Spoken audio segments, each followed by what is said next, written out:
Hello, good morning student. तो बेटा चलिए, जैसा कि हम लोगों ने पिछले क्लास में कहाँ तक कंप्लीट किए थे, तो हम लोगों ने पिछले क्लास में बायोम के 5 इंपॉर्टेंट टेरेस्ट्रियल बायोम के बारे में हम लोगों ने डिस्कस किया था। देखे थे हम लोगों ने, उनके नाम लिखे थे। ओके, अब उन जो भी 5 इंपॉर्टेंट टेरेस्ट्रियल जो बायोम हैं उनके लोकेशन, वहाँ पे मिलने वाले फॉरेस्ट, ठीक है, और उनके स्पेसिफिसिटी के बारे में थोड़ा थोड़ा हम लोग यहाँ पर कॉलम वाइज डिस्कस करेंगे। ओके, तो देखो, अगर हम लोग बात करते हैं वो 5 बायोम्स, अगर थोड़ा सा एज रिवीजन हम लोग बात करें तो वो इंपॉर्टेंट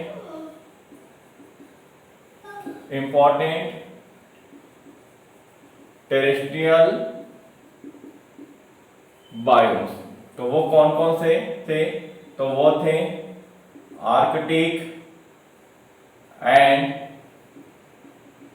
अल्पाइन टुंड्रा, फिर था कोनिफेरस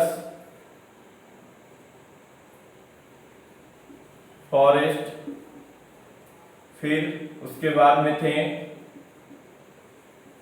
टेम्परेट फॉरेस्ट और ग्रासलैंड। इस ग्रासलैंड में जो भी लेगुमिनस प्लांट होते हैं वो इंक्लूड होते हैं, और ग्रासलैंड को अलग अलग जगह पे अलग अलग नाम से जाना जाता है। रसिया में अलग नाम से, न्यूजीलैंड में अलग नाम से, ठीक है, कनाडा में अलग नाम से, फिर उसके ये हो गए, और लास्ट है एक आपका डेजर्ट। डिजर्ट में जो है वो यानी गोबी का डिजर्ट, सहारा मरुस्थल यानी सहारा डेजर्ट, ये सब जो नाम है वो उससे, तो ये डिजर्ट प्लांट के लिए यानी डिजर्ट फॉरेस्ट। डिजर्ट फॉरेस्ट नहीं कह सकते हैं, सिर्फ डेजर्ट बोल सकते हैं, क्योंकि यहाँ पे प्लांट की हाइट बहुत कम होती है, तो एज ए फॉरेस्ट नहीं, झाड़ी नुमा होते हैं ये। तो ये 5 इन्हीं का हम लोग एक कॉलम बना करके कॉलम वाइज जो है हम लोग इसका एक डिस्कशन करेंगे, देखेंगे तो वहां पे क्या क्या, तो उनके लोकेशन, उनके फीचर्स और उनके बायोम के नाम। ओके, तो चलिए हम लोग यहाँ पर कॉलम बनाते हैं ये 5 के लिए।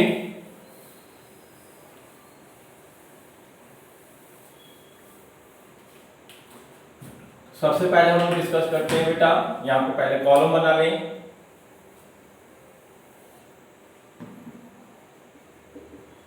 सीरियल नंबर,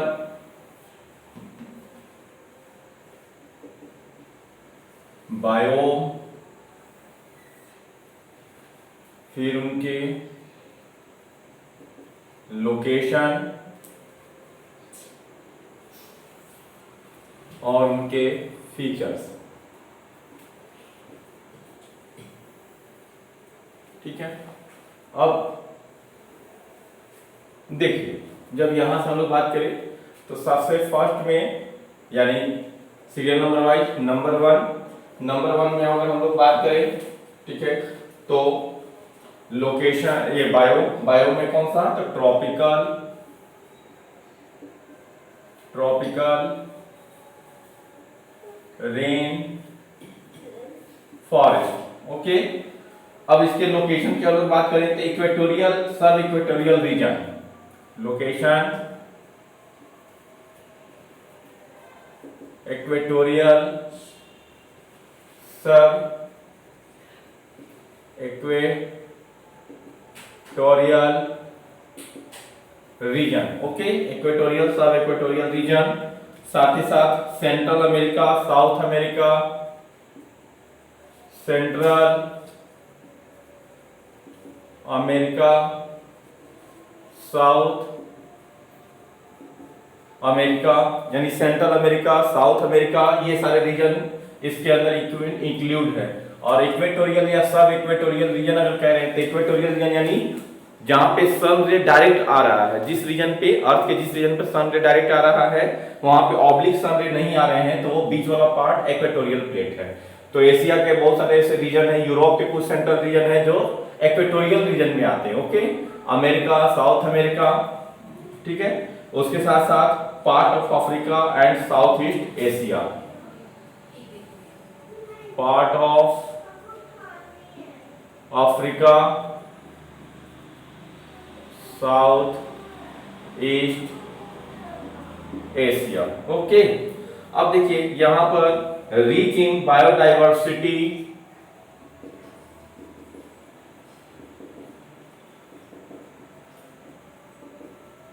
बायोडाइवर्सिटी क्या क्या है, तो 30 टू 40 मीटर टॉल ट्री होते हैं, 30 टू 40 मीटर टॉल ट्री, यानी ट्री की जो हाइट होगी वो 30 से 40 मीटर तक लंबाई होगी उसकी, यानी लंबे लंबे ट्री होंगे। ओके, 4 टू 5 एस्ट्राटा,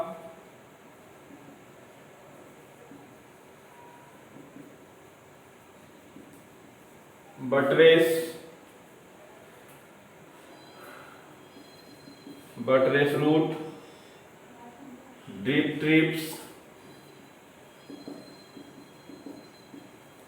टिप्स होंगे, maximum leaching,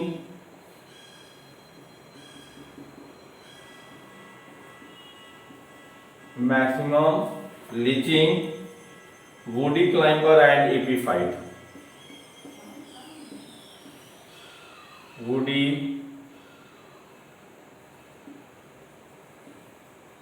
climbers and epiphytes, और क्या एपीफाइट्स होते हैं। ओके, नेक्स्ट देखिए बेटा,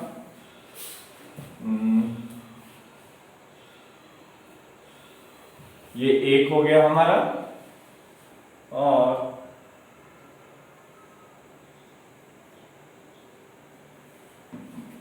सेकंड एक हुआ हमारा ट्रॉपिकल रेन फॉरेस्ट, सेकंड है coniferous forest,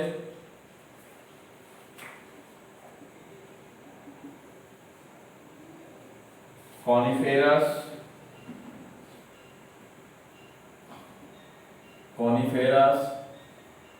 cold temperate, coniferous cold नहीं, coniferous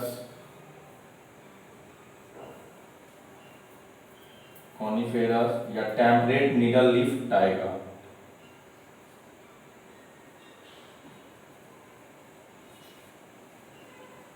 temperate needle leaf forest,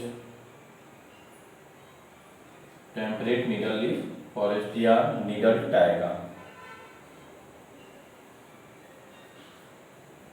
ये सब ऑब्लिक में है, या इसी को कॉनिफेरस बोलते हैं, कॉनिफेरस फॉरेस्ट बोल सकते हैं, या टेम्परेट नीडल लीफ, यानी लीफ के जो स्ट्रक्चर होंगे वो नीडल लाइक होंगे, या इसी को बोलते हैं हम लोग नीडल लीफ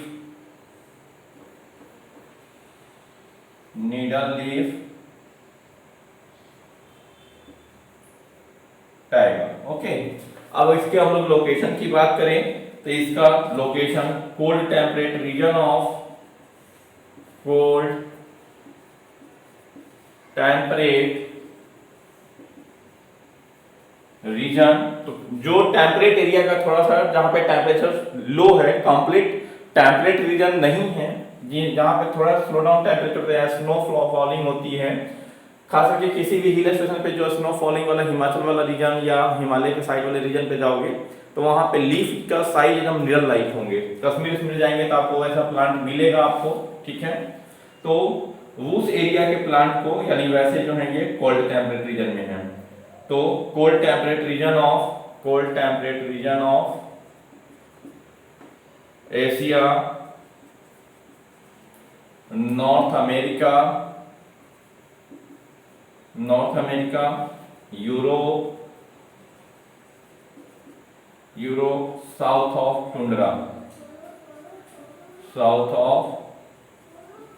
टुंड्रा, ओके। यहाँ पे हम लोग प्लांट की बात करते हैं तो 30 टू 35 मीटर टॉल ट्री होंगे, जबकि यहाँ पर 30 से 40, यहाँ 30 से 35 मीटर टॉल ट्री मिलेंगे। कॉनिफेरस ट्री जो होते हैं वो एवरग्रीन होते हैं, कॉनिफेरस ट्री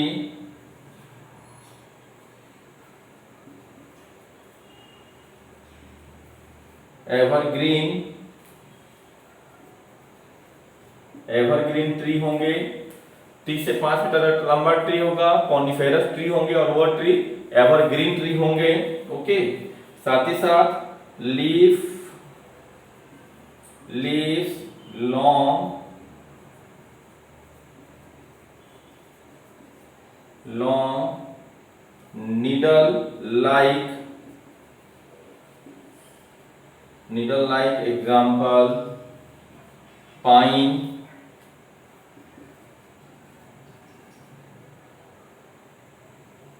देवदार, cedrus,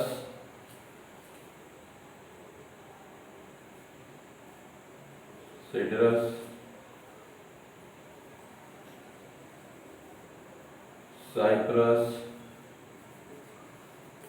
सिल्वर, फर। ठीक है, अब आइए नेक्स्ट है थर्ड में। ये हो गया हमारा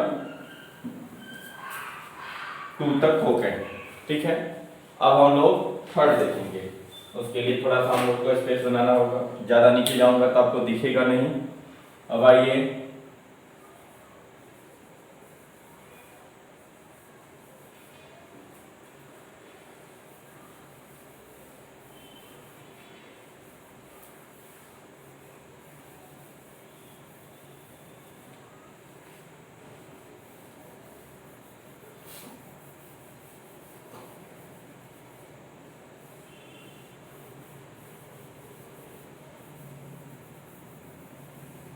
ठीक है, ये भी हो चुका होगा बेटा, तो ये भी हो गया है, तो आप इसको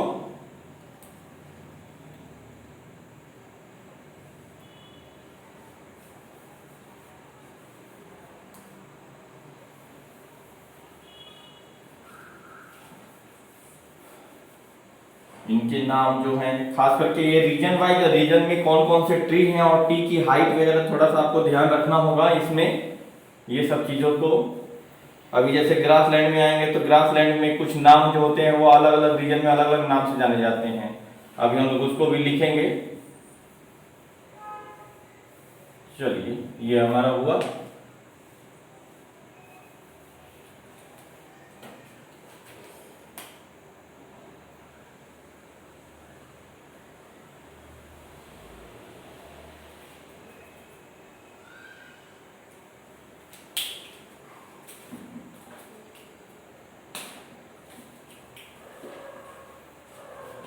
थर्ड में देखेंगे हम लोग, 2 हो गया था। Temperate broadleaf forest,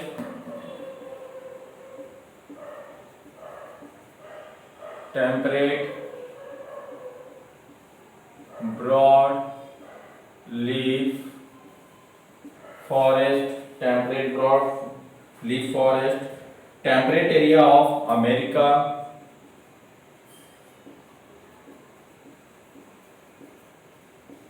area of America, temperate area of America, Europe, Asia, New Zealand,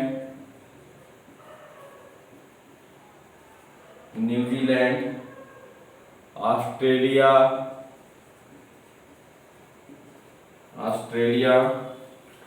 इसमें लगभग 25 से 30 मीटर तक लंबे प्लांट होते हैं, तो 25 to 30 metre long tree. Okay, deciduous tree होंगे,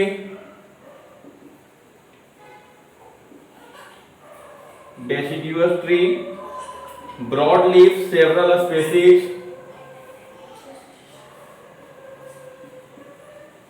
लीफ और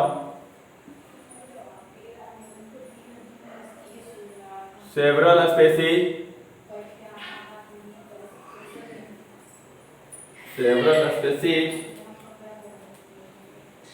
of oak, several species of oak, predominant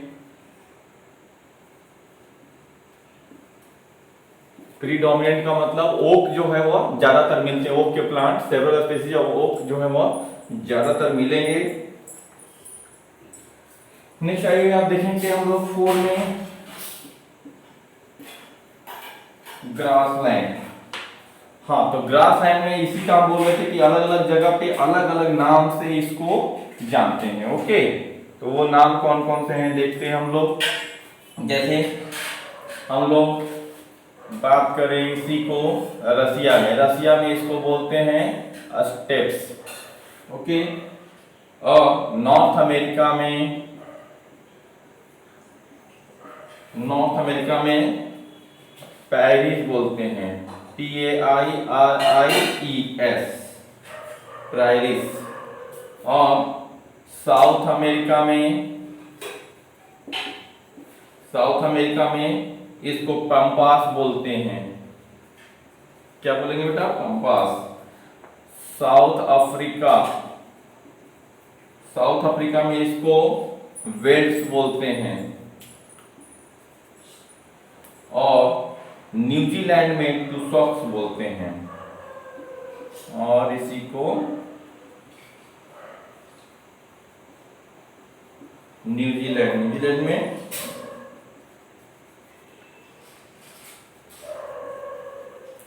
टुसॉक्स। And Australia में इसको डॉन्स बोलते हैं। अब देखिए इसको ट्रीलेस या बायोम है। ग्रासलैंड का मतलब ट्रीलेस बायोम, यानी इसमें ट्री नहीं है, क्योंकि ये इनकी हाइट काफी छोटी होती है। जितने भी लेगुमिनस प्लांट होते हैं वो ग्रासलैंड में इंक्लूड हो सकते हैं। तो ट्रीलेस बायोम है। ग्रासेस मेन रूप से होंगे, जिसे पोसेई और non gramineous herbs, mostly legumes. Non ग्रामिनेशियस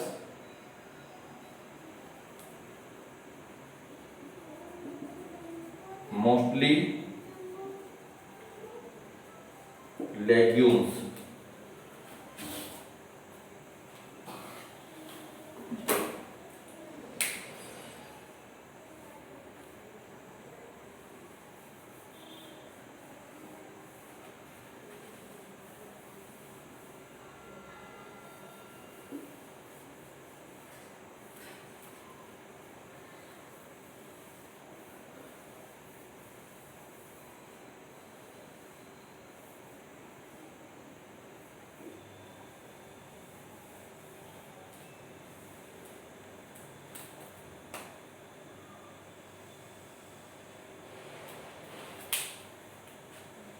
तो ये हमारा हो गया।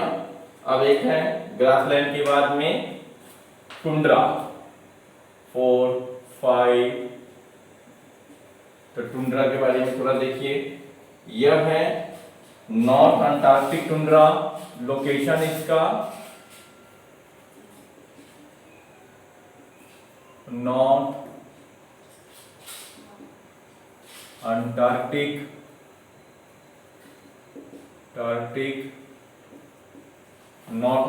अंटार्कटिक टुंड्रा साउथ में एब्सेंट होता है, और साउथ में एब्सेंट है। परमाफ्रॉस्ट सब सॉइल फ्रोजन।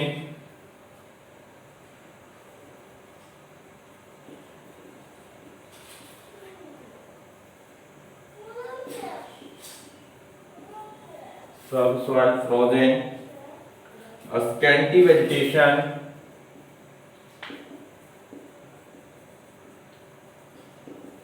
देखिए परमाफ्रॉस्ट का मतलब जो लीफ होते हैं वो खास करके बर्फ के अंदर ढके रहेंगे, यानी परमाफ्रॉस्ट का मतलब वो हुआ।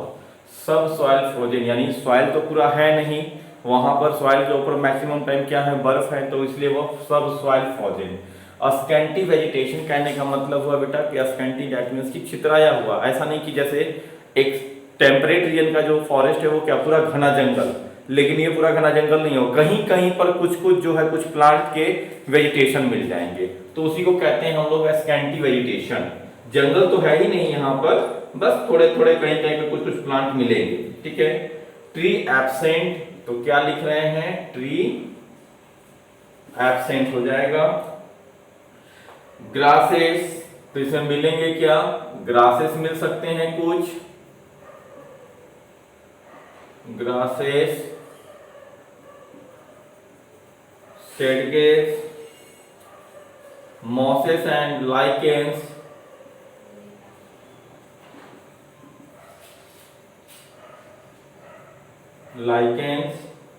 mosses and lichens absent. Mosses and lichens absent होंगे। इसके बाद में आइए अब लास्ट है एक हमारे पास, तो वह है डिजर्ट्स।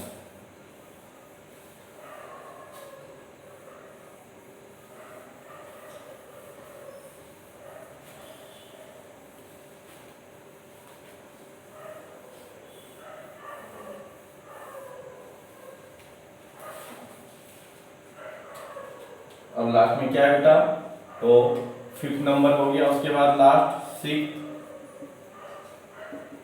डिजर्ट्स हो गए। तो कोल्ड डिजर्ट्स,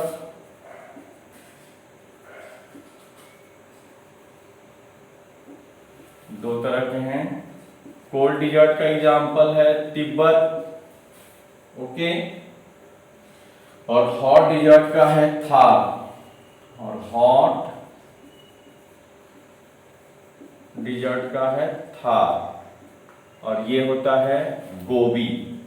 इसका एग्जांपल है गोबी, इसका है थार। तो कोल्ड डिजर्ट यानी तिब्बत में गोबी का, और हॉट डिजर्ट में थार का। ओके, यहां पर अगर हम लोग बात करें, यहां पर 3 types of plant, 3 types of plant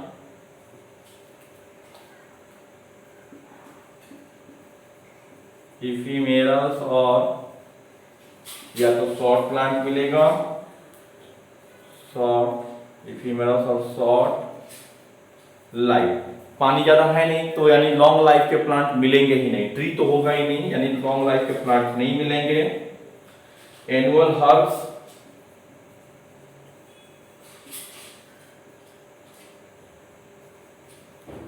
या फिर एनुअल हर्ब्स और सर्कुलेंट या जेरोफाइट,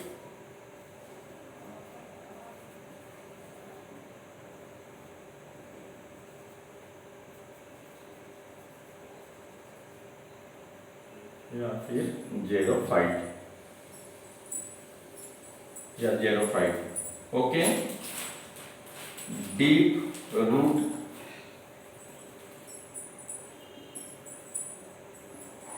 रूट, श्रब्स।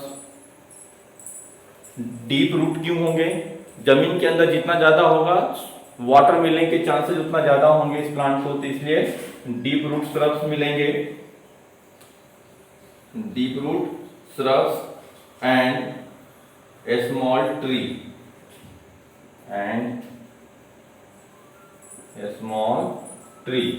ट्री भी क्या होंगे? स्मॉल होंगे, ओके। तो 3 टाइप्स की इस तरह से, तो ये पूरा का पूरा जो है वो टोटल 5 to 6 टेरेस्ट्रियल बायोम जो है वो हम लोगों ने एक कॉलम वाइज करके इसको देखा। आपको इसमें से थोड़ा सा क्या ध्यान रखने का है, बायोम और उससे रिलेटेड लोकेशन। तो टुंड्रा जैसे है तो वहां कहां, नॉर्थ एंड साउथ पोल के पार्ट में मिल सकता है, जैसे यहाँ पर अंटार्कटिक टुंड्रा में। तो इस लोकेशन में कौन कौन से प्लांट हो सकते हैं ये इसलिए दिया है, साउथ में एब्सेंट होते हैं। डिजर्ट जैसे कि तो कोल्ड एंड हॉट, ये दो अलग अलग जो है वो डिजर्ट दिख रहे हैं हमें। दोनों के अलग अलग जो है वो क्या है बेटा, दोनों के अलग अलग हमें ड्यूरेशन मिल रहे थे, ये दो अलग अलग फीचर्स मिल रहे हैं। तो दो अलग अलग फीचर्स के साथ साथ यहाँ पर एक कोल्ड और दूसरा हॉट डेजर्ट्स है। तो ये बात आपको थोड़ा ध्यान में रख के चलना है। तो यहाँ तक की जो है वो बातें हमारी कंप्लीट हुई है। किसके लिए? तो ये एक तरह से पूरा जो है वो हमारा ये आपको ओवरव्यू जो है वो टेरेस्ट्रियल बायोम के लिए। तो वही जो हम लोगों ने 5 देखा था वो कौन कौन से, अंटार्कटिक या अल्पाइन टुंड्रा को लेकर के यहाँ हमने कर दिया है। फिर है उसके बाद कॉनिफेरस फॉरेस्ट, टेम्परेट फॉरेस्ट। अब यहाँ पर टेम्परेट को, कॉनिफेरस को ही हम लोग निडल लीफ लाइक हम लोग टेम्परेट भी बोलते हैं। तो टेम्परेट के दो कर सकते हैं या कॉनिफेरस एंड टेम्परेट कर सकते हैं। ओके, ग्रासेस हो गए और डेजर्ट हो गए। तो ये सब जो मेजर टाइप्स हैं इनके बारे में यहाँ पर हम लोगों ने देखा है। अब इसके बाद में हम लोगों को देखो जितने भी इकोलॉजी के पॉइंट ऑफ व्यू से जो ऑर्गेनाइजेशन है उसमें 4 इंपॉर्टेंट ऑर्गेनाइजेशन है, organism, population, community and biome. और वो सभी का एक अपना एक इंपॉर्टेंस है और उन सभी से वो चारों से कौन कौन, organism, population, community and biome से 2 क्वेश्चन अराइज होते हैं, व्हाई एंड हाउ। वो किस चीज को इंडिकेट करता है इसके के बारे में भी हम लोगों को देखना होगा थोड़ा सा। चलिए आइए देखते हैं हम लोग थोड़ा सा। तो यहाँ पर ये 5 के अलग अलग लोकेशन के हिसाब से इनके जो बात थी वो कंप्लीट कर लिया। अब चलिए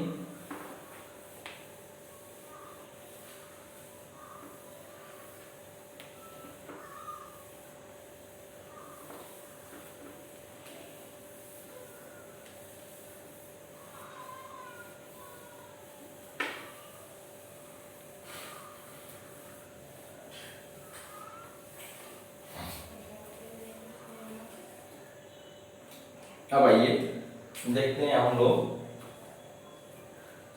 तो हम लोग क्या कह रहे थे, हम कह रहे थे कि इकोलॉजी के बेसिकली कंसर्न जो है with 4 level of biological organization. तो लिखिए ecology is basically concerned ecology is basically concerned with 4 level of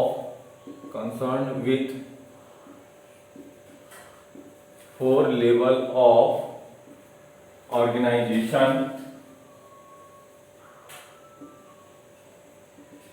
4 level of organization। तो वो कौन से ऑर्गेनाइजेशन है, organism, population, community and biome. उसके अलावा लैंडस्केप, ये सब हमने आपको बताया है सीक्वेंस में। लेकिन 4 मेजर कंसर्न वो कौन कौन से हैं, यहां पर ये 4 हैं। तो एक है बेटा सबसे पहले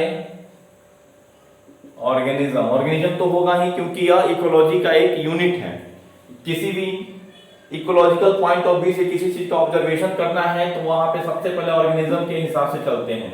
organism, population, community and biome, ये 4 लेवल ऑफ ऑर्गेनाइजेशन है। अब ये जो every level of organization 2 types of question arise. तो कहता है eight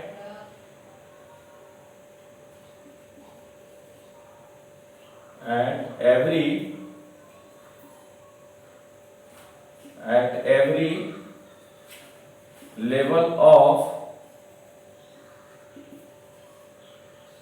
organization, at every level of organization 2 types of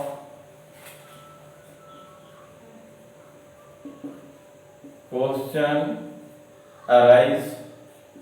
2 तरह के क्वेश्चन अराइज होते हैं किसमें, तो at every level of organization, किसके किससे, ऑर्गेनिज्म हो या पॉपुलेशन हो या कम्युनिटी हो या फिर बायोम हो। It at every level of organization 2 types of question arise. और वो क्वेश्चन क्या क्या अराइज होते हैं बेटा, तो वह एक क्वेश्चन है how does a process occurs, how does a process occurs।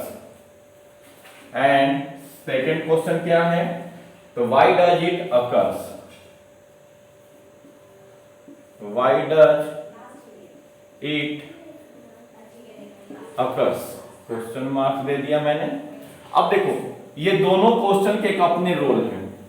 Why does a process occur, अगर वो एनवायरमेंट में कोई प्रोसेस हो रहा है किसी एनिमल्स का उस एनवायरमेंट में, तो उसका क्या रोल है, क्यों वो प्रोसेस हो रहे हैं, उसके पीछे क्या रीजन है, तो वह एक क्वेश्चन अराइज करता है। अगर कोई ऑर्गेनिज्म या कोई पॉपुलेशन नहीं है, ठीक है, या मान लो कि जैसे आप देखो मछली पॉन्ड में, यानी मछली जो है किसी तालाब में गिल से सांस ले रही है। तो why does this process occurs, ऐसा क्यों हो रहा है? या फिर ऑक्सीजन डिजॉल्व है वाटर में, तो वो क्यों डिजॉल्व है? तो ये कहता है कि ये रिलेशन है कि व्हाई डज ए प्रोसेस अकर, कोई भी एनवायरमेंटल यानी किसी एनिमल का कि उस एनवायरमेंट में कोई प्रोसेस अगर हो रहा है या किसी एनवायरमेंट में कोई प्रोसेस हो रहा है तो उसका इफेक्ट किसी न किसी एनिमल के ऊपर आएगा, किसी न किसी लिविंग ऑर्गेनिज्म पे आएगा। तो वो क्यों हो रहा है, तो वो एक क्वेश्चन अराइज करता है। And why does it occur, यानी वो एनिमल अगर है, यानी एक तरह से कहें तो this is significance. Why does it occur मतलब वो क्यों है, यानी उसका सिग्निफिकेंस क्या है, सिग्निफिकेंस के बारे में कहता है कि why does it occur, that means कि क्या सिग्निफिकेंस है उसके। इसी के बेसिस पे जैसे आपको इसमें से कुछ क्वेश्चन मैं देता हूं जिसका आंसर आपको ढूंढने हैं। ओके, तो पहले तो आप यहां पर देख लिए कि at every level of organization two types of question arise. एक क्वेश्चन क्या कह रहा है कि how does a process occurs and why does it occurs.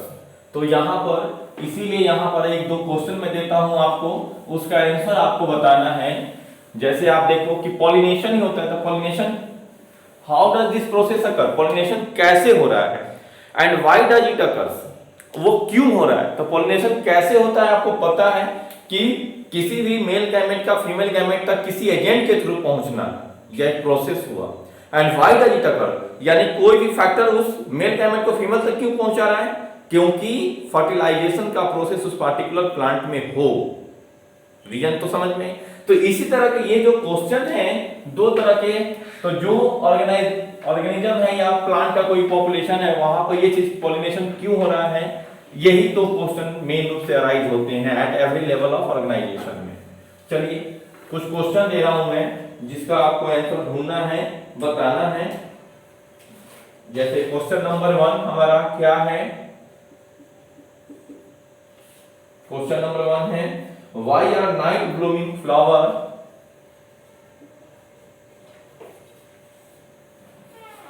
Question number 1 क्या है, सबका आंसर आपको बताना है। आप मुझे आंसर ढूंढ के व्हाट्सएप करेंगे। तो क्वेश्चन नंबर 1 क्या कहता है, Why are night blooming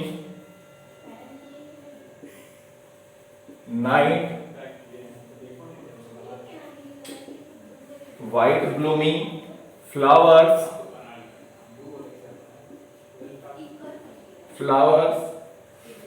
generally white।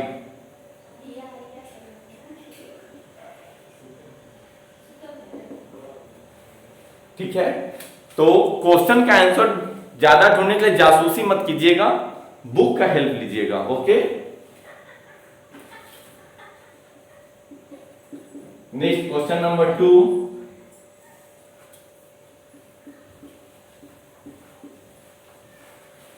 how does the bee know which flower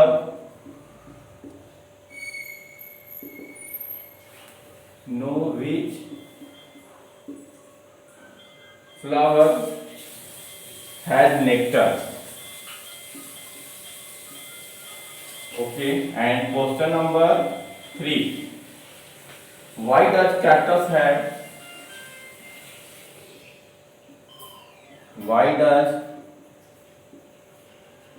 cactus have so many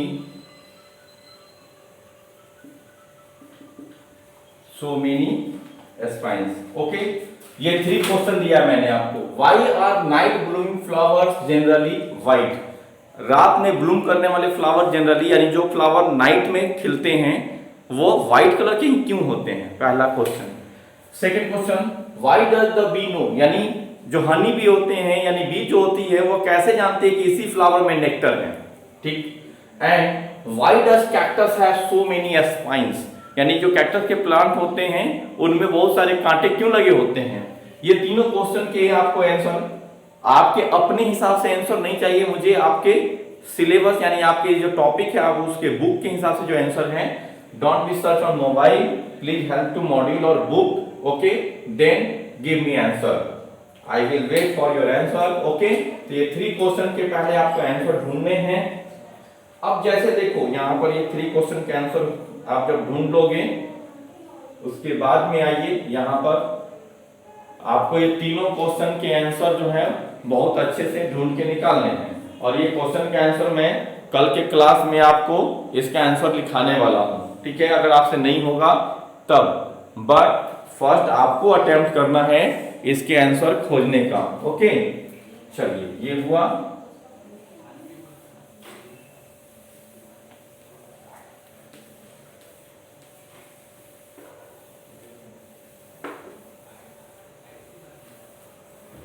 अब आइए हम लोगों को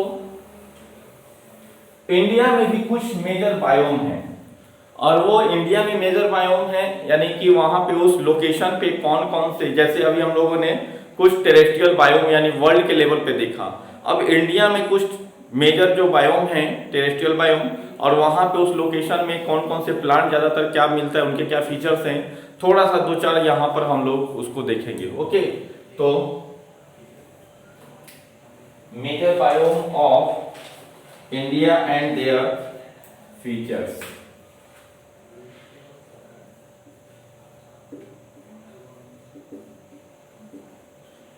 Major biome of India and their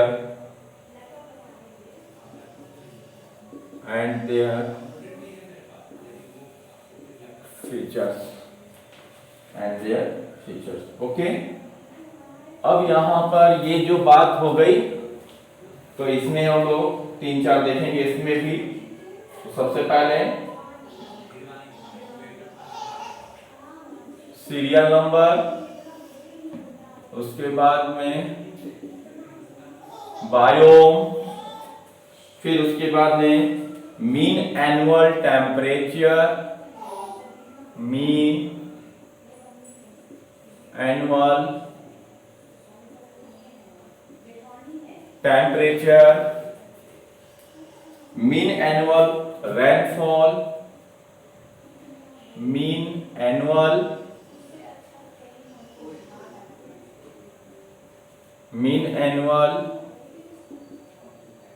rainfall,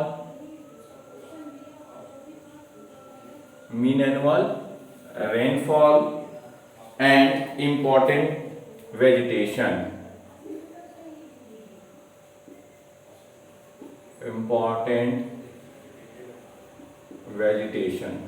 okay. तो इस तरह से देखिए हम लोग बात करते हैं फर्स्ट बायोम की। तो ट्रॉपिकल रेन फॉरेस्ट, ये हो गया ट्रॉपिकल रेन फॉरेस्ट 23 to 27, यानी मीन एनुअल टेम्परेचर कितना 23 से 27 डिग्री सेल्सियस, और मीन एनुअल रेन फॉरेस्ट 2000 से 3500 सेंटीमीटर तक होता है। और इंपॉर्टेंट वेजिटेशन डिप्टेरोकार्पस होपिया, यानी ये प्लांट इसमें ज्यादा मिलता है, Dipterocarpus Hopea. Okay, next tropical deciduous forest, यह एक हो गया। अब सेकंड में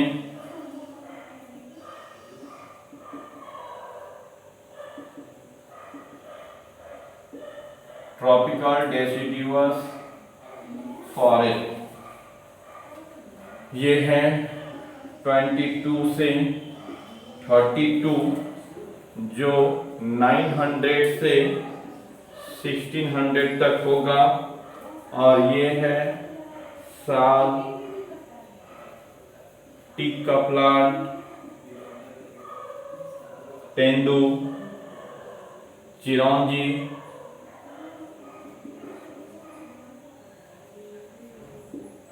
CHIRAUNJI और खैर का प्लांट। चिरौंजी जो है वह एज ए ड्राई फ्रूट के रूप में यूज किया जाता है सीड को, जैसे काजू यूज करते हैं ना, वैसे चिरौंजी खीर वगैरह में बहुत ज्यादा डाला जाता है। सेकंड हो गया। इसके बाद में आइए third, temperate broad leaf forest, temperate broadleaf forest और 6 to 20,000 to 2,500 और ये हो गया ओक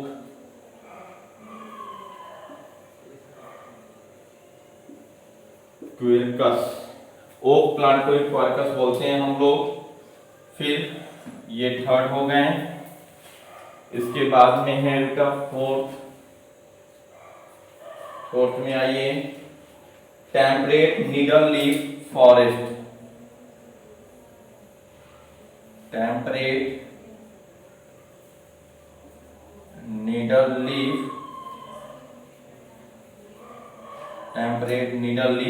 फॉरेस्ट वो है 6 to 15 और 500 to 1700 पाइन देवदार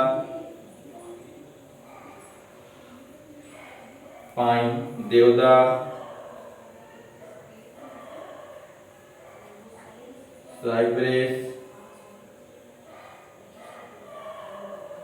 एस्प्रोस सिल्वर फर। ओके, तो ये इंडिया के मेजर बायोम हुए और इसमें आपको ये इंडिया वाला थोड़ा आपको ध्यान में रखना होगा। ऐसे तो टेरेस्ट्रियल जो वर्ल्ड का बायोम है उसको भी ध्यान में रखना है, लेकिन साथ ही साथ आपको थोड़ा ये इंडियन मेजर बायोम को ध्यान में रखना होगा। और इसमें ध्यान में सबसे ज्यादा आपको क्या रखना है, तो बायोम के नाम, टेम्परेचर। और आप जनरली देखो कि जो एनुअल रेनफॉल है तो वहां पर जिसमें सबसे ज्यादा आप थोड़ा ध्यान देंगे इसको और इसको, बस एक ही छूटा है। ऐसे एक बार सभी पूरे नजर से आपको पूरे के पूरे इस टेबल को ध्यान देना होगा। इतना मतलब कि थोड़ा इंपॉर्टेंट है यह भी, ऐसा नहीं है कि इसका अपना इंपॉर्टेंस है और इसके इंपॉर्टेंस से ही आपको थोड़ा हेल्प मिलने वाला है। क्वेश्चन रहते हैं इससे, ऐसी बात नहीं है। तो ये इंडियन मेजर बायोम हो गए। इसके बाद में आपको जो क्वेश्चन दिया है उस क्वेश्चन के आंसर ढूंढने होंगे आपको, ठीक है। अब आप देखो यहाँ पर जो इंडियन है और जो आपको मैंने टेरेस्ट्रियल बायोम दिया है, उन दोनों में चीजें वही चीज है, कॉमन ही है। बस वहां के एनुअल टेम्परेचर और यहाँ पर रेन फॉरेस्ट कम से कम थोड़ा चेंजेज है। कुछ वहां पर एनुअल रेन फॉल नहीं दिया था मैंने, लोकेशन और वहां पे इंपॉर्टेंट ये फीचर्स थे सिर्फ। यहाँ पर पूरा का पूरा ये चीजें बांट के दिया है मैंने, mean annual temperature, mean annual rainfall और इंपॉर्टेंट वेजिटेशन। इंपॉर्टेंट वेजिटेशन का मतलब वो प्लांट का हुआ, ठीक है। जैसे ओक का प्लांट एज ए फर्नीचर वगैरह बाकी चीजों में बहुत यूज किया जाता है। देवदार का बहुत ज्यादा यूज किया जाता है, पाइन देवदार, ठीक है। तो सिल्वर फर का तो ज्यादा नहीं, लेकिन देवदार का बहुत ज्यादा फर्नीचर में यूज करते हैं हम लोग उस प्लांट को। और ये टेम्परेट नीडल लीफ फॉरेस्ट, ठीक है, जबकि यहाँ पर टेम्परेट ब्रॉड लीफ फॉरेस्ट। अब टेम्परेट नीडल लीफ फॉरेस्ट का मतलब यहाँ पे ठंडी ज्यादा है। देवदार का प्लांट आपको हिमाचल में, कश्मीर में, ये सब रीजन में ज्यादा मिलते हैं, तो इसीलिए ये कैसा है, टेम्परेट नीडल लीफ फॉरेस्ट। जब भी बात होगी टेम्परेट नीडल लीफ फॉरेस्ट की तो आपको थोड़ा ये बात ध्यान में रखना होगा कि टेम्परेट नीडल लीफ फॉरेस्ट का मतलब जो कोल्ड एरिया है, टेम्परेट रीजन में भी कोल्ड एरिया, ठीक। और टेम्परेट ब्रॉड लीफ फॉरेस्ट का मतलब कि जो थोड़ा हॉट एरिया है, यानी विंटर सीजन बहुत कम होते हैं और होता भी है विंटर, तो यहाँ स्नोफॉल ज्यादा नहीं होते, जबकि हिमाचल वगैरह कश्मीर में स्नोफॉल ज्यादा होते हैं। और गर्मी के टाइम पे गर्मी आती है लेकिन उतना ज्यादा नहीं आती है, लेकिन ठंडी के टाइम पे विंटर सीजन में स्नोफॉल ज्यादा होते हैं। तो इसलिए temperate broad leaf and temperate needle leaf से आपको ध्यान में रखना है। यहाँ पर ट्रॉपिकल डेसिडुअस फॉरेस्ट, यानी ये साग, टीक, तेंदू और चिरौंजी खैर का मतलब जो पान में यूज किया जाता है, आपके महाराष्ट्र में भी खैर की खेती होती है बहुत ज्यादा। फिर ट्रॉपिकल रेन फॉरेस्ट, और ट्रॉपिकल रेन फॉरेस्ट में देखो यहाँ पर रेनफॉल बहुत ज्यादा होते हैं। ये सब जैसे जैसे आए हैं रेनफॉल कम होते गया है, यहाँ पर रेनफॉल ज्यादा होंगे। रेनफॉल ज़्यादा होने से इनके प्लांट का हाइट काफ़ी बड़ा होता है, तो डिप्टेरोकार्पस, होपिया, ये सब प्लांट इसके अंदर इंक्लूड हो जाते हैं। तो ये इंडिया के मेजर बायोम की बात हो गई। ठीक है, अब आपको इंपॉर्टेंट काम है ये सब नोट डाउन करने के बाद वो क्वेश्चन को लिख करके उसके आंसर को लिखना। आप सर्च करेंगे पहले उसके आंसर को, देन आफ्टर मैं उसका आंसर आपको question number 1, question number 2, question number 3 करके लिखाऊंगा। तो वो क्वेश्चन भी आपके नोट्स में ही इंक्लूड होंगे, क्योंकि आप कभी भी पढ़ेंगे तो आपको ध्यान में आएगा और उससे एमसीक्यू आ सकते हैं।